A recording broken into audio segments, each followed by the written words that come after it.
I was 19, I wasn't going anywhere.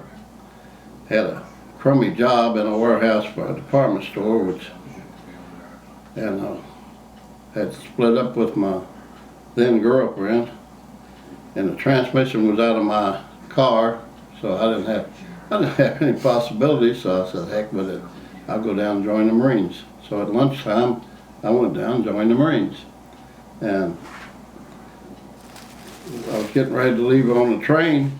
Well, I was getting ready to leave the house and go to the train. We took a train down Atlanta, and my girlfriend called me, which was my wife later, and asked me, "Why are you doing this?" I said, "Got nothing else.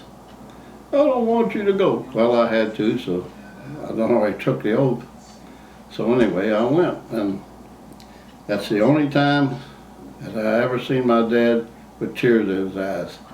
The day I left for the train, he was sitting out on the front porch, and I told him goodbye, and of course he was a hard man, but he had tears in his eyes. I'll never forgot that. Well, we got to Atlanta, and we took a bus over to South Carolina. Rode all day, all evening. Got there about 11 o'clock at night. That's when they want you to get there, because you're tired and sleepy and you're easier to handle. And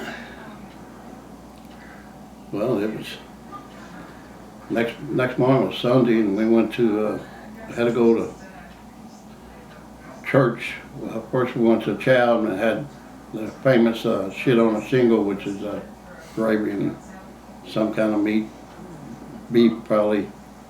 And after the church, well, we fell out there in ranks, and the two drill instructors came and was going to pick us up and take us to the train us, take us to our lodging.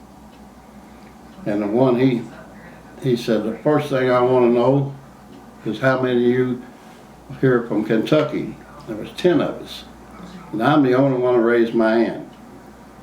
So he comes over, he said, "What part of Kentucky are you from, turd?" I said, "Louisville, sir." He said, "Sir, Louisville, sir." I said, "Sir, Louisville, sir." And that's when he hit me in the belly. He said, hit me in the stomach, and he said, "That's not in Kentucky." "Is it?" "Sir, no, sir." And that was the first time that I got hit by him. And the second time was after about a week and a half. I got a letter from my girlfriend, which was, I was excited about that. And instead of backing up and going around the ranks, I forgot, and I went through the front rank. And that's when he grabbed me by the neck, and he was banging my head into the Quonset hut. So I hit him in his ear. And the other drill instructor grabbed me, and he said, "Maybe he wants to go behind the head with you, Ski." I said, "I'm getting hit here. Maybe I'll get to hit back there." So anyway, he said, "Get back in ranks, turd." So I got back in ranks, and that night he come by to make bed check on everybody, and he come in, and we was all standing in our skivvies and our chartreuse by our bunk, our rack. He gave me an evil look when he was pulling hair out of people's chests if they had any, and stepping on their feet and stuff, and pulling their nose. And he walked by me and he gave me an evil look, and he didn't go all the way by. He turned around and hit me and knocked me between the bunks against the wall, and told me to get up to his hut, get my clothes on, get up to his hut.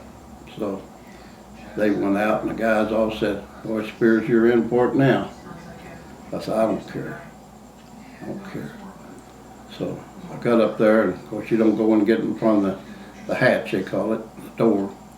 You got, bang. He said, "I don't hear you." I said, boom, boom, boom. He said, "I still don't hear you." So I kicked the door, bam. He said, Are you kicking my door?" And I said, "You goddamn right." About that time, a great big old drill instructor I'd never seen before grabbed me around the throat and pulled me inside. They worked me over pretty good that night. That was the third time I got hit. And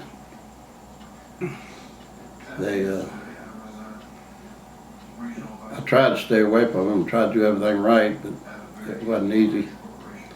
And I was on mess duty, and I got a little time I could go back over to the area and get something out of my foot locker. And I started in, he was coming out. And I started in, he kicked me right on my tailbone with the toe of his boot. But that's when I told him, you ain't gonna touch me no more. We'll go see the captain. I'm gonna ask the captain if he wants Marines or he wants sissies. But you ain't gonna touch me no more. I know where you sleep at. I don't want you to touch me no more. We're gonna have a lot of trouble. So, get on back over to mess hall, he said. So he never bothered me again.